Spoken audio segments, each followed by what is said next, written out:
oportunidad desde un nuevo enfoque. Vamos a seguir la línea de lo que hemos estado discutiendo, analizando durante las últimas semanas. Este es un tema clave considerando las acciones que ha tomado la segunda administración Trump en las primeras semanas. Entonces, bueno, en esta clase vamos a retomar lo que fueron los enfoques teóricos del aislacionismo e intervencionismo ya vistos. Nos vamos a enfocar especialmente en la región de América Latina y el impacto que ha tenido la USAID, el nombre en castellano de dicha organización de cooperación internacional para las diversas regiones del mundo, pero con énfasis en América Latina. Siguiendo la línea de lo que les han indicado antes de que comience mi presentación, pueden dejar las preguntas en el chat o bien esperar para que termine la charla, los últimos 5 minutos, y ahí podemos analizar todas sus preguntas. Veo que Luis Narváez ha dejado un comentario que tiene algunos problemas con el micrófono, razón por la cual va a intervenir a través del chat. No hay pues ningún problema, de hecho creo que el chat es el recurso idóneo para dejar las inquietudes y yo abordarlas cuando sea el momento más propicio.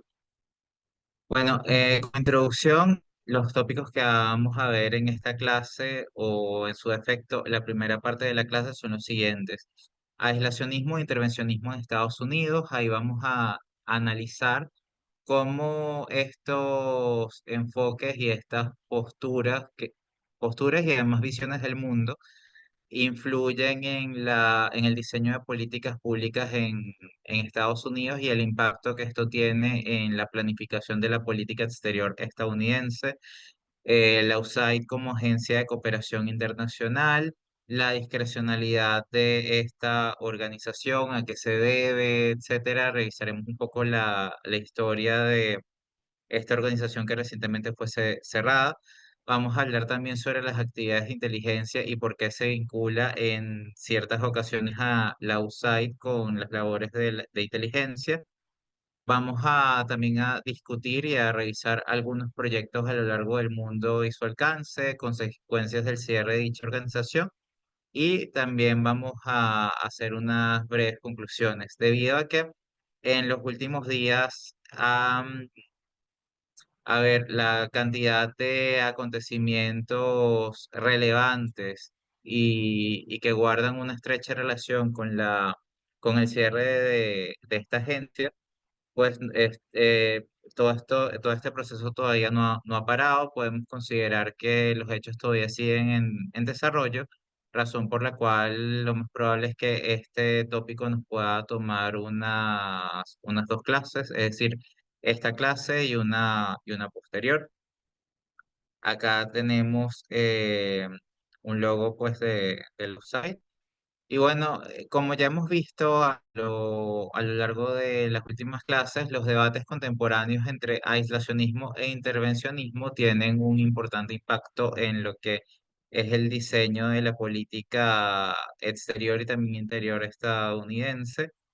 De hecho, en cuanto a lo que es el gabinete de la nueva administración Trump y también la primera,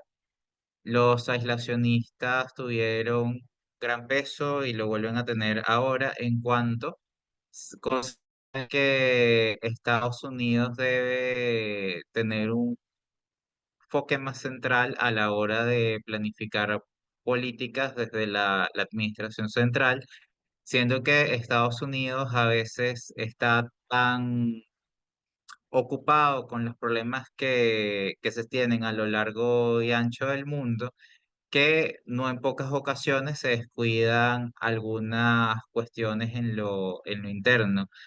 Y no vemos que, a ver, Estados Unidos en su vasta geografía tiene también numerosos problemas, tiene también condiciones de desigualdad. Hay regiones en Estados Unidos que son mucho más ricas que otras. Entonces, En, como consecuencia y a raíz de todos estos desbalances, hay quienes encuentran causas legítimas para exigir que Estados Unidos al menos no abandone del todo el enfoque intervencionista, pero al menos sí se enfoque un poco más en sus problemas internos. Y bueno, especialmente con el inicio de la segunda administración Trump en 2025, ya se preveía que el aislacionismo podía tomar un nuevo auge en Estados Unidos, como ya de hecho lo estamos viendo. Los hechos han confirmado estas expectativas que existían antes de la juramentación de Trump. Y ya estamos viendo que la administración Trump ha tomado una postura no nada más aislacionista, sino también más nacionalista, priorizando los propios intereses estadounidenses sobre los compromisos internacionales. Durante esta semana, de hecho, estamos viendo discusiones muy interesantes sobre lo que es la guerra en Ucrania, por ejemplo. Y acá tenemos que subrayar tres elementos en particular. El primero, estamos viendo cómo hay una mayor disposición y una mayor voluntad a entenderse con lo que es la Federación de Rusia. Estamos además viendo en segundo lugar que los mercados están viendo de forma positiva, sobre todo hacia lo que son los intereses rusos, este nuevo acercamiento para llegar a unas negociaciones de paz. De hecho, un elemento que es relevante es la revalorización que ha tenido el rublo ruso en los últimos días. Desde hace aproximadamente 2 semanas, este es un proceso que se está viendo de forma sostenida. El rublo ruso está marcando una subida que no se ha visto en los últimos 6 meses. Y ya antes de finalizar 2024 había una crisis en los mercados de valores rusos debido a que el tipo de cambio rublo contra dólar había llegado a 100 rublos por dólar,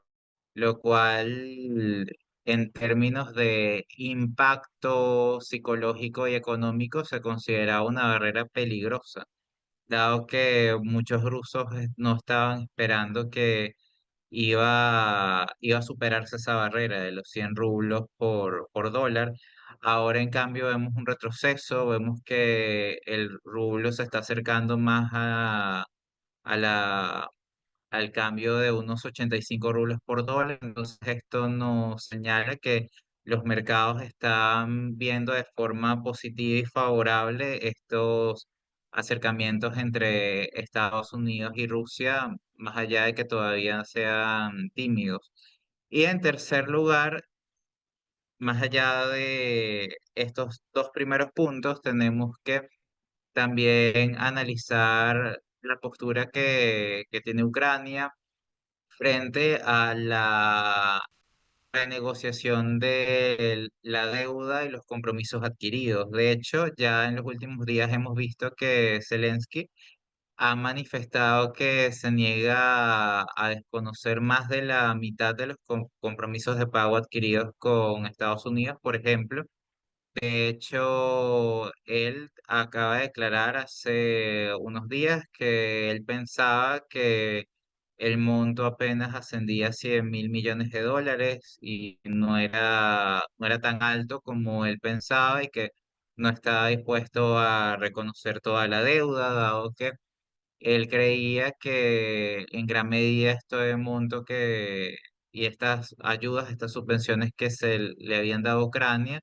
no eran préstamos, sino eran sencillamente unas retribuciones, unas donaciones que se hacían en la mayoría de los casos sin esperar que Ucrania luego pagara ese dinero recibido. Entonces, esta diferencia de no solamente de criterios en cuanto a hasta qué punto eran préstamos, hasta qué punto eran donaciones, sino también los montos de los mismos. Todo esto también está generando pues importantes debates, importantes discusiones,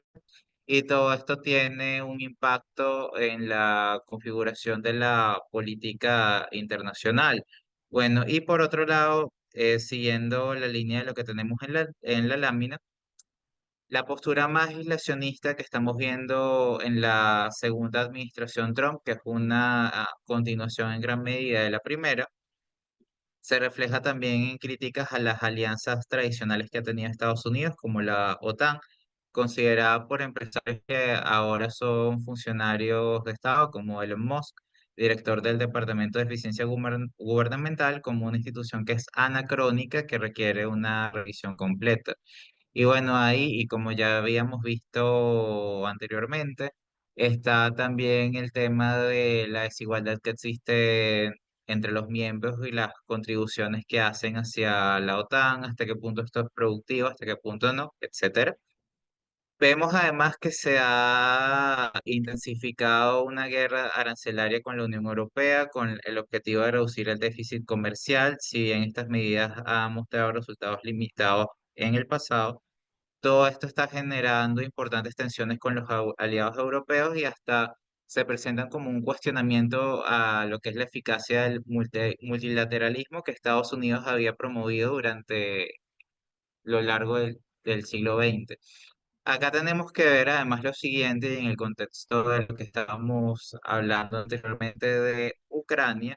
que también todo esto, a ver, este acercamiento por un lado entre Rusia y Estados Unidos es algo que de alguna forma hiere a ciertos sectores europeos, dado que no, en Europa no hay un consenso sobre cómo manejar el tema de Rusia. Podríamos decir que Rusia actualmente uno de los temas más sensibles en Europa, dado que Rusia es un actor crucial y culturalmente cercano, estratégico para Europa, pero lo que es el actual conflicto en Ucrania ha generado ciertos precedentes que de alguna forma tienen que ser abordados con mucho cuidado, pues porque desde la Segunda Guerra Mundial no se había visto algo de tales magnitudes, y se consideraba que todas estas organizaciones multilaterales que se han ido tejiendo, fortaleciendo y promoviendo desde entonces, de alguna forma servían de contrapeso para que nada similar sucediera. Pero lo que estamos viendo y la magnitud que ha tenido el conflicto en Ucrania, de alguna forma ha puesto en entredicho todo el sistema de relaciones internacionales que hemos conocido, hemos visto, hemos palpado desde la Segunda Guerra Mundial hasta nuestros días. Y bueno, internamente vemos que el enfoque aislacionista, por un lado, se traduce en políticas proteccionistas y nacionalistas, buscando fortalecer la industria local, la generación de empleos y la creación también de condiciones idóneas para que empresas estadounidenses no tengan que mover sus operaciones a otros mercados, dado que encuentran mejores oportunidades fuera de Estados Unidos. Y entonces la administración Trump ha implementado aranceles para proteger la industria nacional y de alguna forma reducir lo que sería la dependencia económica del extranjero. No obstante, hay expertos como José Manuel Corrales que advierten que todas estas medidas proteccionistas y aislacionistas incluso podrían desencadenar en guerras comerciales que serían perjudiciales para la economía global, y hasta sugieren que la Unión Europea podría buscar nuevos socios comerciales para contrarrestar estas políticas en detrimento finalmente de Estados Unidos. Y por otro lado, la retórica nacionalista también ha influido en políticas migratorias más restrictivas, como como lo habíamos analizado y lo habíamos abordado las clases pasadas, y también un replanteamiento de los compromisos ambientales internacionales, reflejando una visión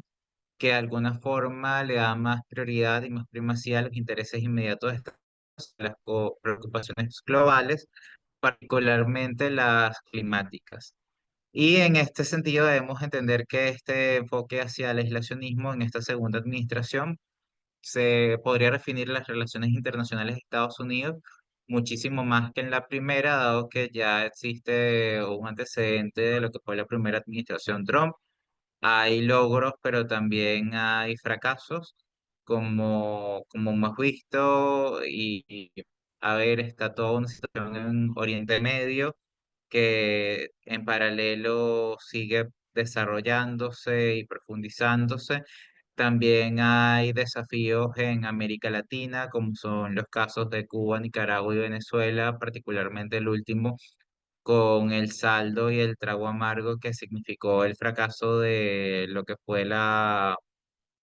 Operación Guaidó, por ejemplo. Entonces, todo esto de alguna forma sirve como antecedente para el análisis y la implementación de políticas públicas por parte de la segunda administración Trump. Algunos creen que esta inclinación hacia el aislacionismo podría generar inestabilidad en el orden mundial y obligar a otros actores como la Unión Europea a asumir roles más proactivos en la geopolítica global. Sin embargo, esto habría que analizarlo con pinzas, dado que en cuanto a la defensa, la Unión Europea depende muchísimo de Estados Unidos. No tiene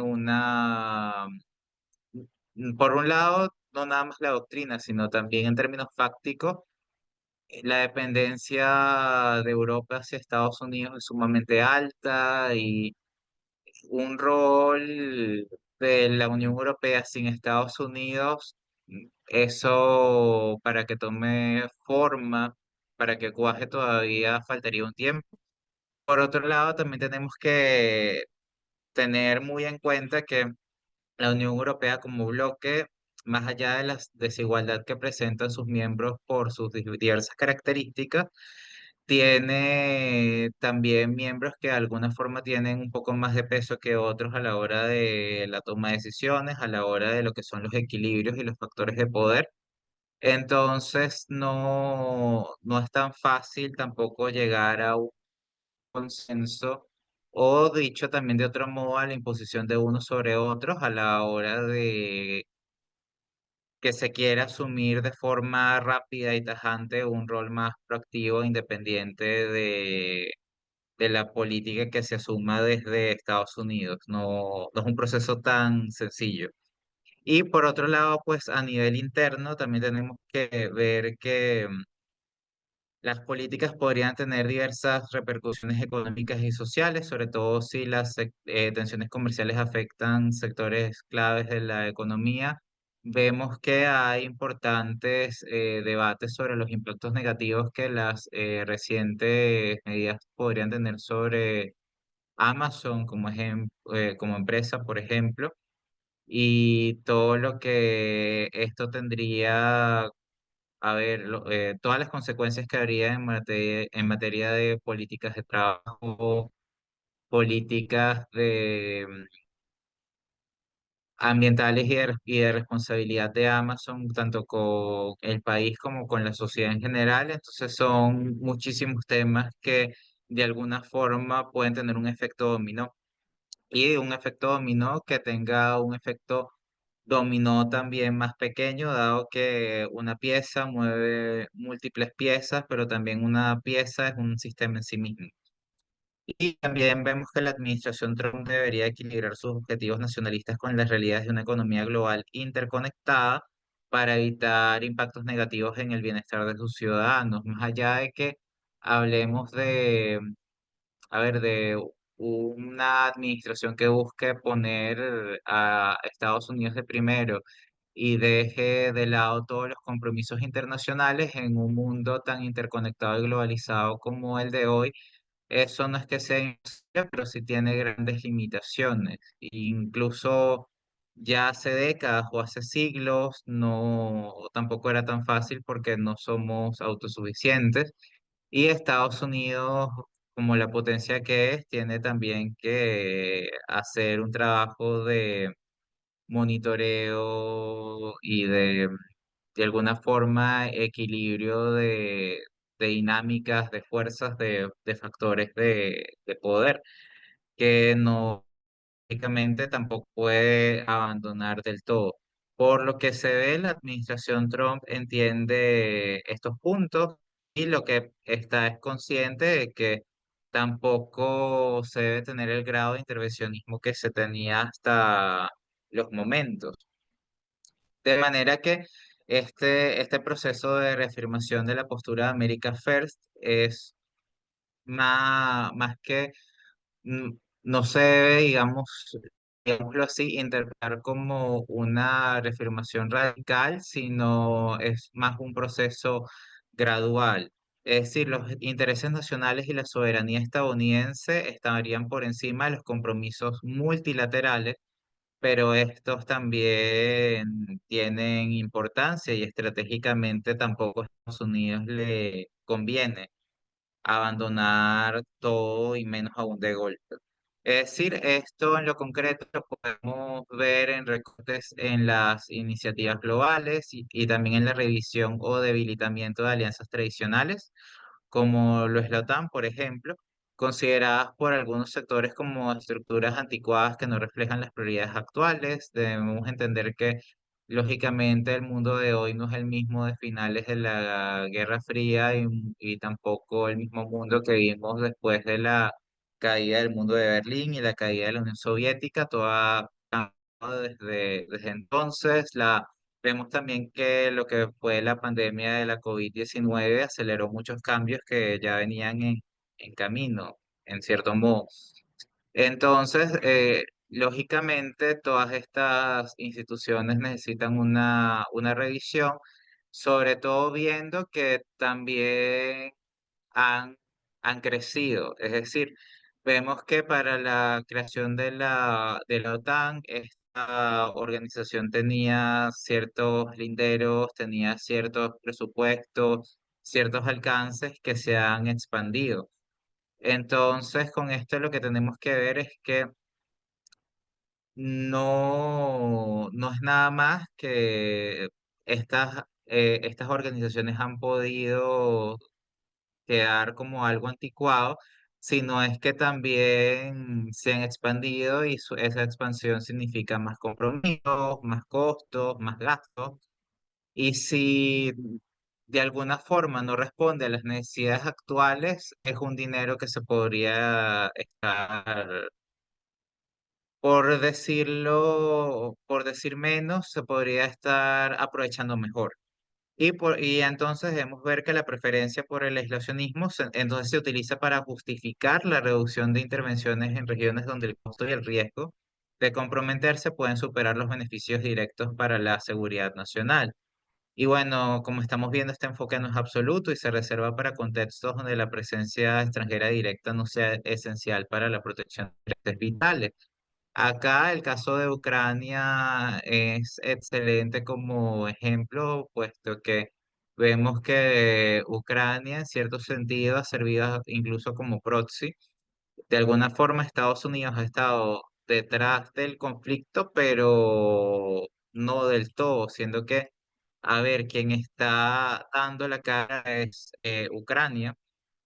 por las razones legítimas que tenga y de alguna forma el dinero, el apoyo, el suministro de armamento viene, claro, de la Unión Europea y de Estados Unidos, pero quienes están de forma directa en el conflicto son los ucranianos y claro está, ahí tenemos que ver que bueno, Ucrania no forma parte de la Unión Europea y tampoco de tratados. Y a pesar del giro hacia el aislacionismo que ya es evidente, es notable en los pocos días de la administración Trump, tenemos que entender que hay áreas donde el enfoque intervencionista continúa prevaleciendo y lo debemos analizar. ¿Cuáles son estas áreas? Bueno, primero, seguridad nacional y defensa. Tenemos que entender muy bien que en situaciones que impliquen amenazas directas, como o bien sea el terrorismo internacional, la proliferación de armas, o bien sea la presencia de regímenes hostiles, sobre todo en la región de América Latina y el Caribe, la administración no duda en adoptar medidas intervencionistas. Entonces, vemos que la intervención en zonas de conflicto o la imposición de sanciones económicas a estados considerados riesgosos son ejemplos de este enfoque selectivo. De todas formas, todo esto vemos que está en análisis, está en escrutinio, dado que para bien o para mal se está analizando y se está debatiendo este reacercamiento que está teniendo Estados Unidos con Venezuela, por ejemplo, que es un caso más visible que los de Cuba y Nicaragua, más allá de la relación que estos dos gobiernos tienen con el de Venezuela. ¿Y por qué? Bueno, porque de alguna forma la administración Trump ya a través de sus funcionarios está dejando de forma pública y notoria que ya, digamos, no se busca un cambio de gobierno en Venezuela, que no es uno de los objetivos que buscan las actuales negociaciones, los actuales encuentros que se han tenido y todas estas expectativas que giraron en torno a la visita de Grenell a Caracas. Todo esto, pues, al menos en cuanto a un posible o hipotético cambio de gobierno en Venezuela, apoyado y de alguna forma dirigido por Estados Unidos, todo esto se ha enfriado a raíz no nada más de los hechos concretos y los acontecimientos, sino de las propias declaraciones que vienen de la administración Trump y la información que los propios funcionarios revelan, que por los momentos no es un objetivo principal, pero ahí tenemos que ver varios factores. Primero, lo que es la configuración y los factores de poder en la región actualmente, no son los mismos tiempos del Grupo de Lima, así hay que verlo por un lado. Por otro, también tenemos que ver que Estados Unidos ha intentado muchas estrategias con estos tres países y los resultados no han sido satisfactorios, más allá de que hay una región que, por un lado, muestra todavía ciertos signos de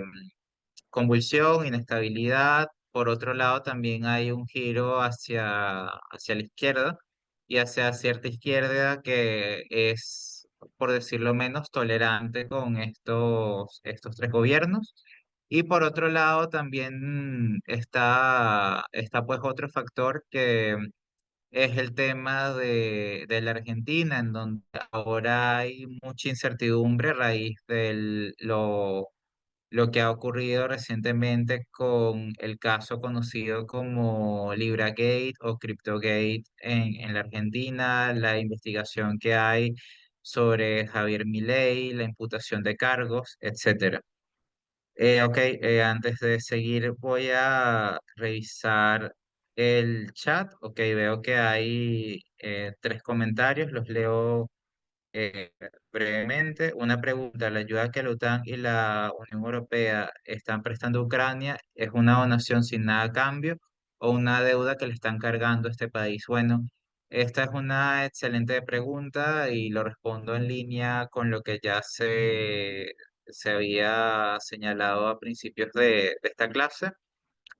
Pues es una deuda a largo plazo, es decir, una carga que viene para los ucranianos y sus próximas generaciones. De todas formas, Ucrania está haciendo su mayor esfuerzo para renegociar en lo posible esta deuda y para muestra un botón están las recientes declaraciones que ha dado Zelensky a los medios, a todo lo que ha dicho en cuanto a que él no reconoce el monto que aparentemente le debe, por ejemplo, a Estados Unidos. De hecho, vemos que en los últimos días tuvo lugar un foro llamado Ucrania año 2025, en el que se hablaba de una propuesta que le otorgaría 500.000 millones de dólares por todo el tema de la asistencia en la guerra contra Rusia, pero esto está siendo sumamente cuestionado por por Ucrania, dado que Ucrania dice que no puede creer la suma astronómica que ya le debe a Estados Unidos y la Unión Europea. Y no solo eso, sino que no nada más no reconoce en gran medida los compromisos ya adquiridos, sino que menos aún se quiere comprometer a asumir más pagos a futuro. Entonces acá también entran otros actores internacionales que están también discutiendo, analizando cómo se manejaría esta situación con Ucrania. Y pues es de alguna forma bastante delicada la situación en el sentido de que, a ver, se ha invertido mucho dinero desde la sociedad internacional para que Ucrania de alguna forma, claro, al menos si no va a ganar la guerra, por lo menos llegue a una posición media de estar en las mejores condiciones posibles para negociar con Rusia, pero vemos que ahora Ucrania ni siquiera está dispuesta a asumir los compromisos de pago adquiridos hasta el momento. Entonces es una situación sumamente compleja, delicada y hasta peligrosa por las implicaciones que puede tener, dado que Ucrania está teniendo esta posición y está teniendo esta negativa de reconocer la deuda en uno de los peores momentos en cuanto al equilibrio de poder y en cuanto al acercamiento que tiene la administración Trump con Rusia. Entonces, todos estos elementos hay que verlos por las implicaciones que esto puede tener, no nada más en Ucrania, sino en el mundo entero. Sigo. La mayor, ajá, sí, ya veo, la mayor parte de la ayuda ha sido en forma de donaciones y asistencia no reembolsable, aunque Ucrania ha asumido compromisos políticos y de reforma en el marco de su cooperación con estos organismos. Exactamente, así es. Y en ese orden de ideas es que se está teniendo, bueno, se tuvo ya la discusión sobre Ucrania 2025 y el hipotético fondo de asistencia que se tendría para Ucrania para este año, que no se le ve un futuro muy promisorio dado la posición que Ucrania ya tiene. Y por otro lado está o sea, toda esta revisión, todo este escrutinio de datos estadísticos que se está haciendo sobre las donaciones, las subvenciones. No podemos dar nada por hecho y nada por sentado hasta que este proceso no termine, dado que es un proceso estadístico que se hace con herramientas que son científicas. Tienen que además hacerse varias rondas de revisiones, de análisis, hasta llegar a resultados concretos. Ok, sigo con las preguntas. ¿Realmente qué interés tiene la Unión Europea con tanta leña que han puesto al fuego en vez de apagarla? Igual con negociaciones de paz como lo hace Trump ahora. Bueno, la verdad es que de alguna forma se asume primero, o sea, evaluando el tema con la mayor objetividad posible y basado en los hechos, como se dijo desde un principio, el conflicto en Ucrania, a ver, unos precedentes que no se habían visto desde la Segunda Guerra Mundial, es decir, desde hace prácticamente 100 años, razón por la cual Europa, sobre todo la Unión Europea, ven un peligro latente en sus fronteras, que esto pase sin mayores consecuencias. Por otro lado, está la intención de, no, obviamente no descartar que de alguna forma sí va a llegar a negociaciones tarde o temprano, pero se buscaba que al menos presionar para que las condiciones no fueran lo más ventajosas posibles para Rusia, y el esfuerzo de alguna forma y la inversión realizada hasta el momento ha estado orientada en esa dirección. Entonces todo esto lo tenemos que ver a mediano y largo plazo, es decir, desde la Unión Europea no nada más se piensa en que, mira, ahorita lo que está pasando es con Ucrania, pero se ve más allá, es decir, qué puede pasar luego con los países bálticos, qué es lo que puede pasar con Polonia, etcétera. Y en concreto, hablando de la Unión Europea, ahorita también hay un debate hasta qué punto la administración Trump está tomando medidas adecuadas o no, dado que, claro, depende de los sectores, pero algunos interpretan que las medidas que está tomando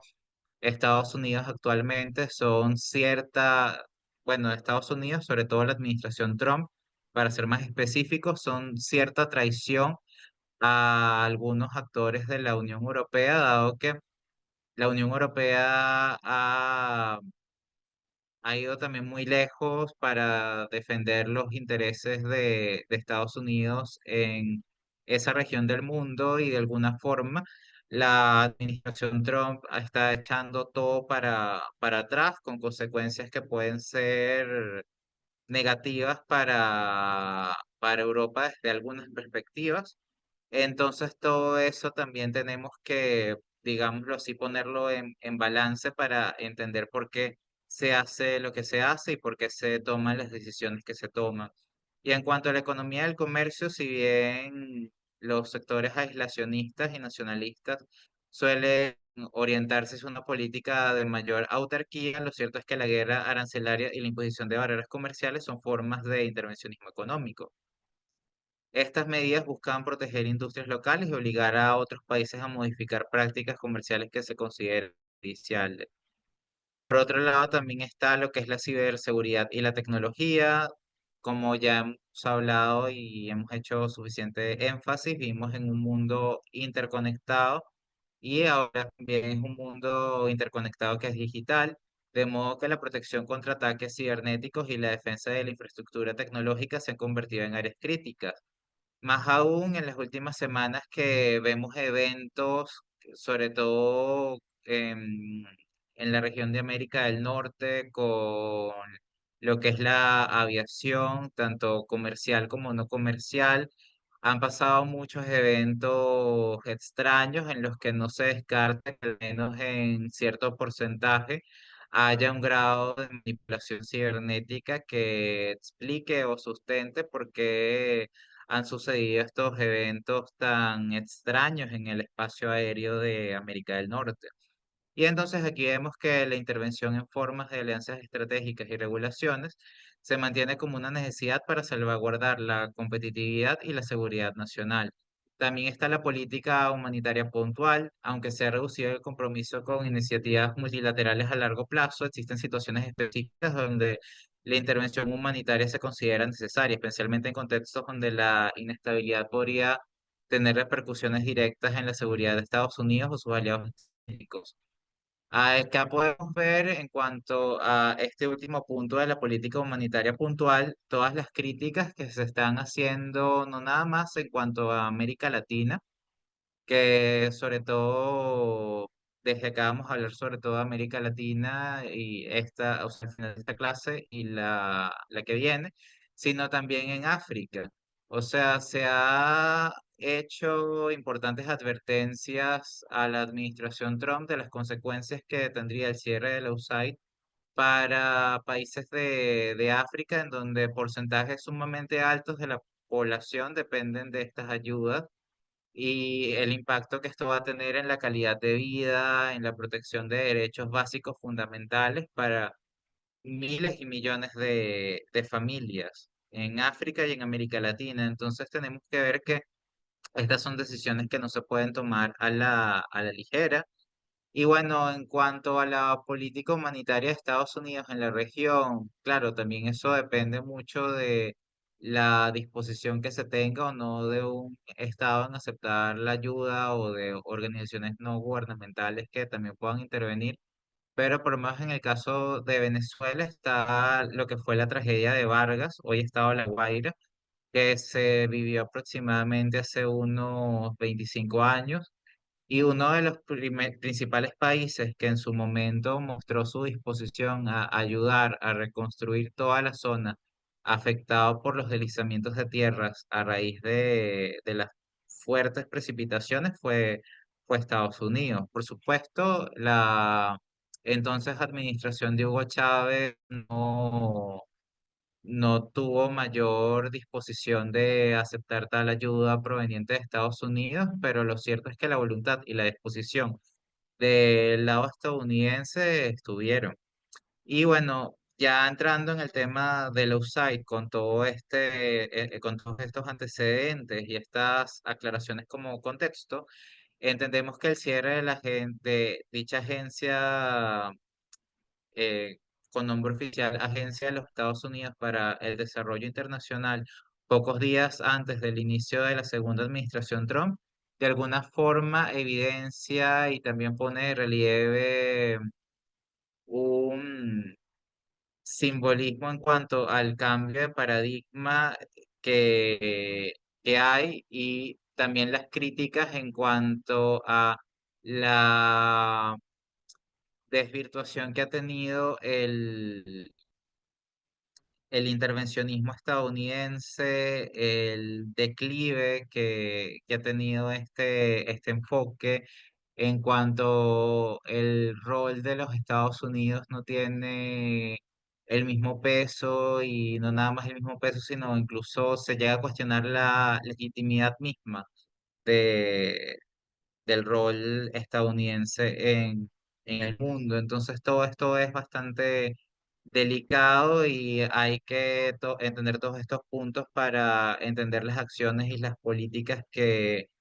se emprenden, que se toman. Y bueno, vemos que históricamente la USAID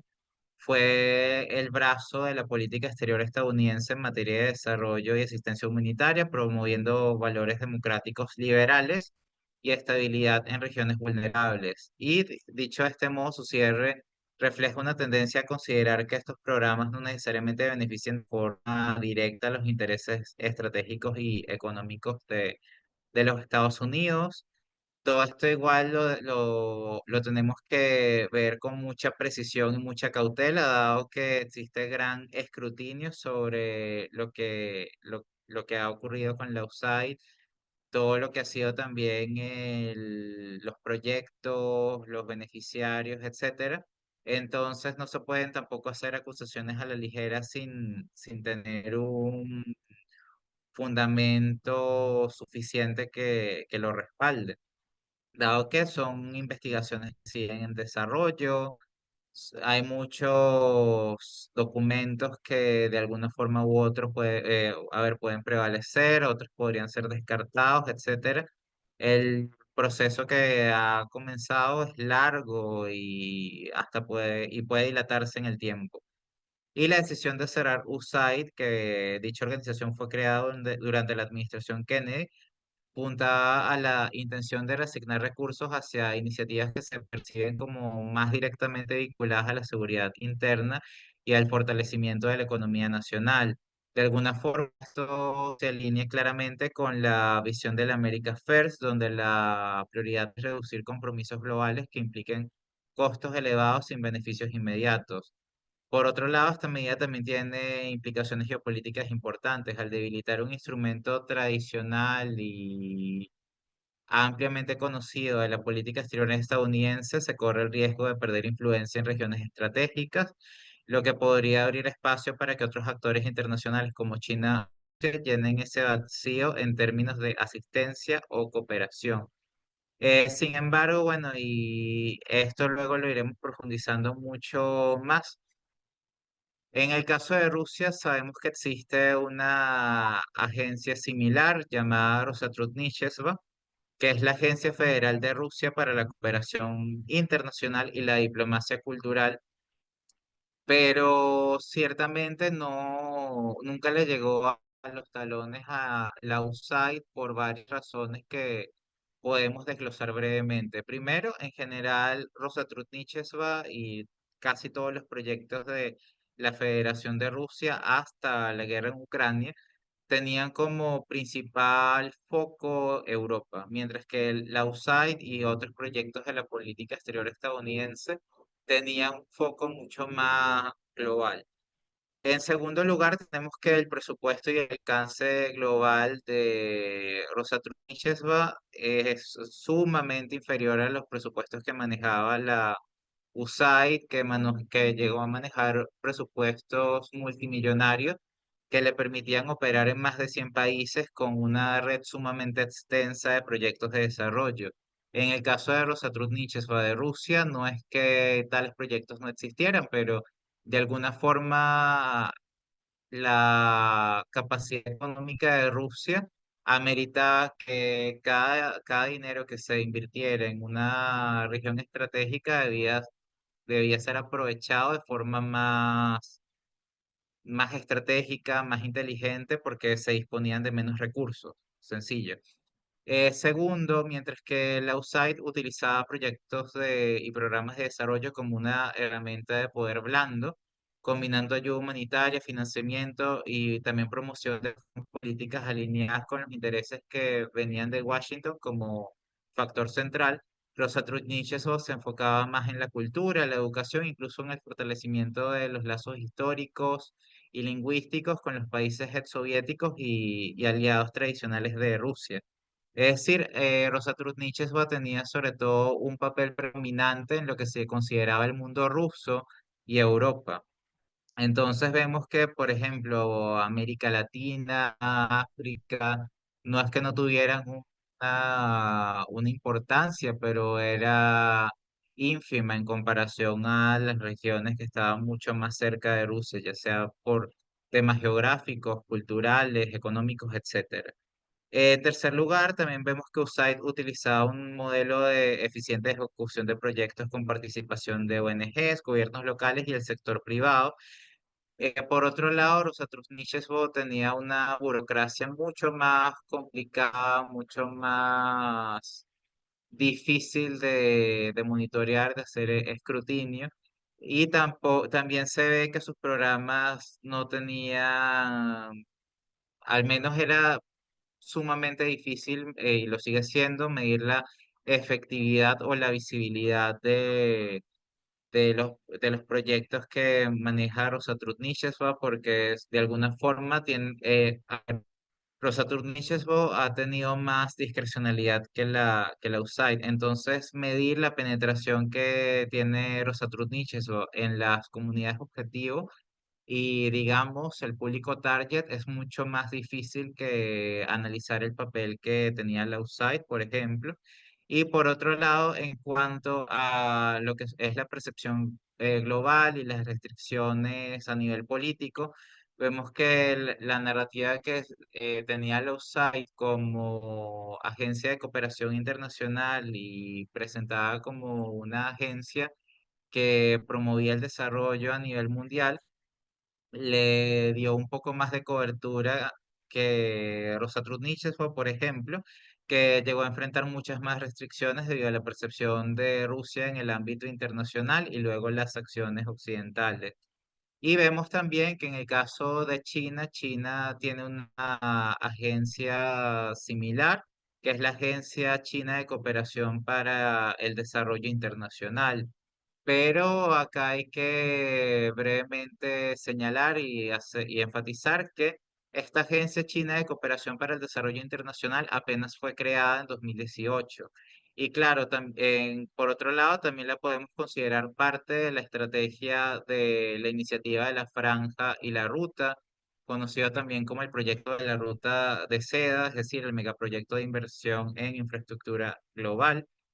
Y el tema también en cuanto a la Agencia China de Cooperación para el Desarrollo Internacional es que hasta los momentos China ha preferido enfocarse en las inversiones en infraestructura y acuerdos bilaterales que en los programas de desarrollo de poder suave que han sido los que Estados Unidos estaba promoviendo a través de la USAID, de forma tal que el impacto que China ha podido tener en el ámbito político y social hasta los momentos ha sido mucho más limitado, así como que esta agencia china de cooperación no tiene ni siquiera 10 años de haber sido creada, apenas estamos viendo los primeros pasos de su trabajo. Y de alguna forma son unos pasos todavía que no tienen la dimensión del potencial que tiene esta agencia china de cooperación. Es decir, hay que darle mucho más tiempo para que agarre forma. Las condiciones de financiamiento también evitan que esta agencia china de cooperación llegara a alcanzar la influencia que tuvo el USAID. ¿Por qué? Porque el USAID, que entregaba ayuda directa a manos de las ONGs, en cambio China no trabaja con ese esquema. China suele usar préstamos a bajo interés y contratos que muchas veces algunos consideran que genera una dependencia financiera más marcada que los programas que de alguna forma ejecutaba la USAID. También está el tema ahí de la transparencia, que hacer escrutinio sobre el trabajo de estas organizaciones es sumamente complicado y cuesta arriba. Todo es muy discrecional, opaco. Y en cuanto al poder suave, vemos que China aún no ha logrado la misma influencia cultural y de cooperación, no solamente que la USAID, sino que ni siquiera ha logrado la misma influencia cultural y de cooperación que Rosatrudniches, ¿va? No solamente en lo cultural, sino también en lo educativo, que las dos cosas suelen ir de la mano. Los programas en general han estado más orientados a la infraestructura y al comercio que al desarrollo, digámoslo así, institucional o cultural. Y por otro lado, tenemos que ver que China, en términos de poder suave, todavía tiene importantes retos que superar. Vemos que en cuanto a Japón, Corea del Sur y todos esos países que rodean a China y están de alguna forma, podríamos decir más o menos en una misma esfera cultural, en algunas áreas en cuanto a música y diversos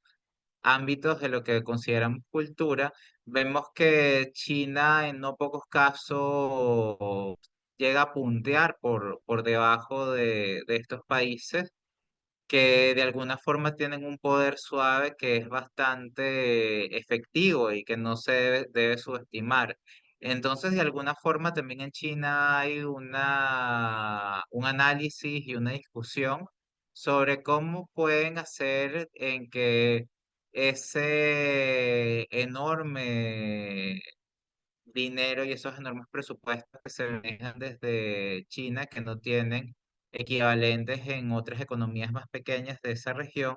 puedan también traducirse en un impacto cultural que sea mucho más agresivo, mucho más efectivo en cuanto al manejo de la opinión pública. Y vemos claro que hay iniciativas para lograr este objetivo, pero todo esto todavía está en desarrollo. Reviso también el chat, veo un comentario, la visión que escribe es profundamente idealista en línea del presidente Wilson, la posición de Trump es profundamente real y su cierre está vinculado a los desvíos de fondos, según ha informado. Sí, o sea, no, digámoslo así, no estoy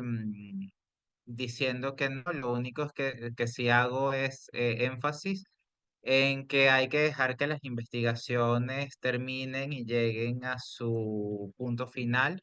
porque hay que decir las cosas con responsabilidad. Es decir, hay investigaciones por temas de desvíos de fondos, etcétera, lo sabemos,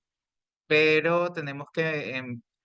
esperar a que esto llegue a resultados y que sean concluyentes para poder hablar con con bases suficientes sobre lo que pasó o no pasó con la USAID. Vemos que incluso hay acusaciones de artistas que recibieron o no recibieron fondos y en muchos casos esto a veces no está sustentado en pruebas duras y hay que ser muy cuidadoso con eso. Es decir, claro, existen unas investigaciones en curso, existen posibles desvíos de fondos, pero las autoridades estadounidenses tienen que investigar eso hasta el final. Tienen que ser procesados, imputados quienes tengan que rendir cuentas ante la justicia y eso es todo. Y bueno, ya para cerrar, ir cerrando la clase del día de hoy, dado que nos quedan 4 minutos, vamos a concluir un poco lo que es el contexto del cierre del offsite y este tema lo vamos a seguir abordando la clase que viene. Bueno, en síntesis y como introducción para la clase que vamos a tener la próxima oportunidad, vemos que la segunda administración Trump se inclina entonces hacia un aislacionismo práctico y real que le da prioridad a los intereses nacionales sin abandonar completamente el intervencionismo. Entonces, este último, y como ya vimos en el aspecto teórico e ideológico, se mantiene en áreas críticas como es la seguridad, la economía y la tecnología, donde la intervención, sobre todo en el plano regional e internacional, es vista como esencial para contrarrestar amenazas directas y salvaguardar el liderazgo global de Estados Unidos. Entonces, de alguna forma, el cierre del USAID es un alejamiento de los compromisos multilaterales tradicionales y se marca un giro hacia una política exterior más selectiva y basada en beneficios directos.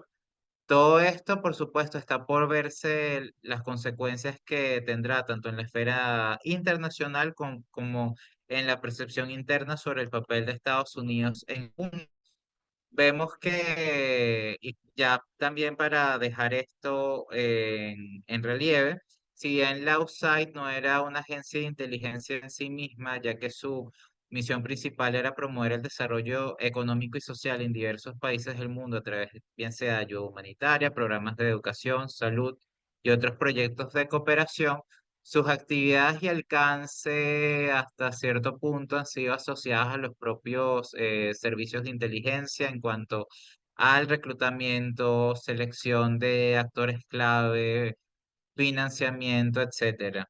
Entonces, en este sentido, vemos que el USAID ha sido acusada de tener vínculos con las agencias de inteligencia estadounidenses de forma oficial, especialmente en contextos políticos y geopolíticos donde la asistencia se ha utilizado como herramienta para promover los intereses estratégicos de Estados Unidos, como es el caso de América Latina. En algunos casos, estas actividades de desarrollo han sido percibidas como una extensión de la influencia política estadounidense, lo que ha generado críticas sobre la posible utilización del USAID en misiones de inteligencia. Pero si a ver vamos, y como también es público y notorio a través de fuentes académicas y medios de comunicación reconocidos, vemos que incluso las propias universidades suelen tener lazos y contactos con estas agencias de inteligencia y de espionaje, porque de alguna forma las agencias de inteligencia también tienen un pie con las labores de espionaje en cuanto manejan información que es sensible y que a veces hay que ser discreto con la misma. Entonces, de alguna forma, no es tampoco algo que nos deba sorprender pues demasiado, siendo que es que ni siquiera en ese caso estaríamos hablando solamente del USAID, sino que la red que contempla los servicios de inteligencia, y no nada más estadounidenses, sino los del mundo entero, es una red vasta y amplia donde, como ya lo he mencionado, están universidades, están gremios religiosos, gremios culturales y la lista de colaboradores y fuentes de información suele ser sumamente amplia. En el caso de Rosatrudniches o la agencia de Rusia, y como también es público y notorio, sus lazos y vínculos con sectores clave de cada sociedad es vasta también. Bueno, ha sido un gusto para mí compartir con ustedes el día de hoy. Hemos llegado justo a la hora. La siguiente clase vamos a abordar la segunda parte del material, lo vamos a analizar en consecuencia y de todos estos hechos que están en desarrollo actualmente.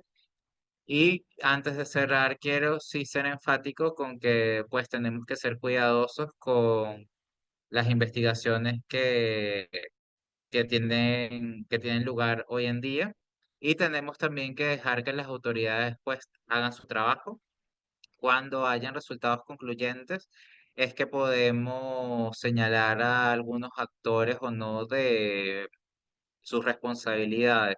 Mientras tanto, sobre todo lo que podemos hablar con mayor base es que hay una revisión, todo un escrutinio y que se debe hacer pues por todo el proceso de la rendición de cuentas. Entonces, cualquier pregunta, cualquier comentario es el momento para hacerlo, ya que hemos llegado al tope de la hora.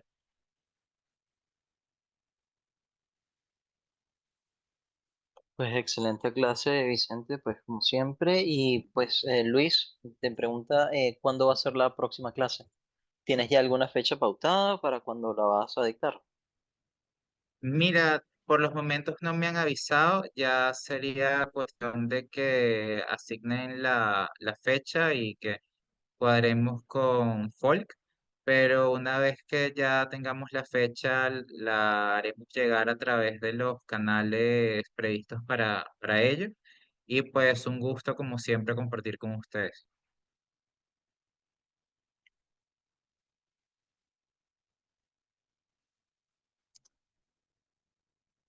Sí, tenemos al señor Artemio. Artemio, por favor, adelante. Profesor, muy buenas tardes. Saludos desde Lima, Perú. Qué maravilloso su disertación. Me permito preguntarle, en su opinión, la guerra Ucrania y Rusia, ¿en qué tiempo más terminaría? Lógicamente no con una certeza tal, pero un acertijo. Muchas gracias. Mira, ya que pues me estás pidiendo mi opinión, o sea, eso es algo muy personal más allá de lo fundamental que mi opinión puede estar. La verdad, yo espero que el conflicto en gran medida ya termine este año. Creo que las condiciones están dadas para ello, para que ya este año termine la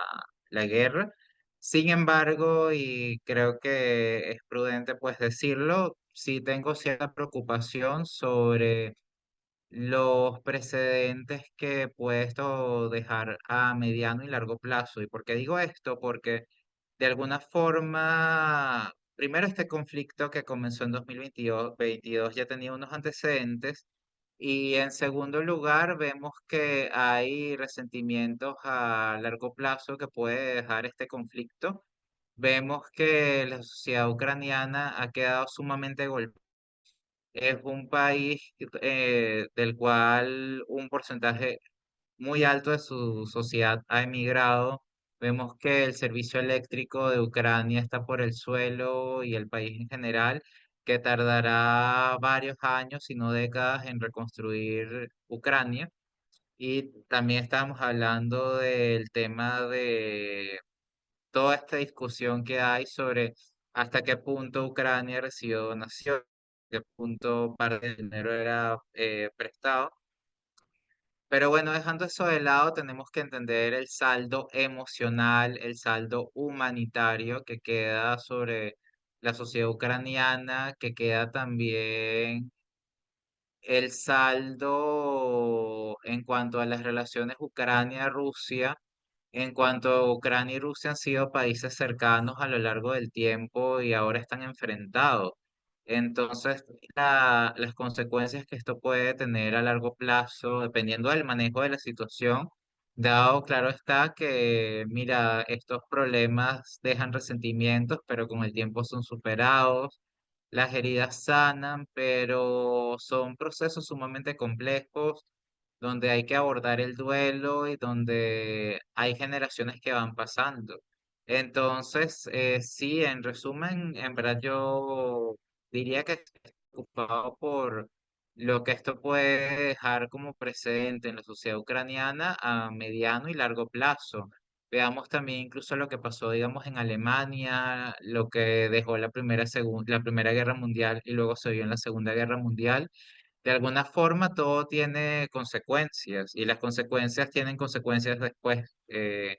en segundo y tercer plano. Entonces, eso creo que también hay que verlo y ponerlo en relieve. Nada más que la guerra termine, que yo esperaría que sea este año, afortunadamente, pero lo que viene después, que es el proceso de reconstrucción, el proceso de reconciliación, que sería lo ideal, porque no llegar a eso es también llegar a un proceso de venganzas prolongadas y reiteradas.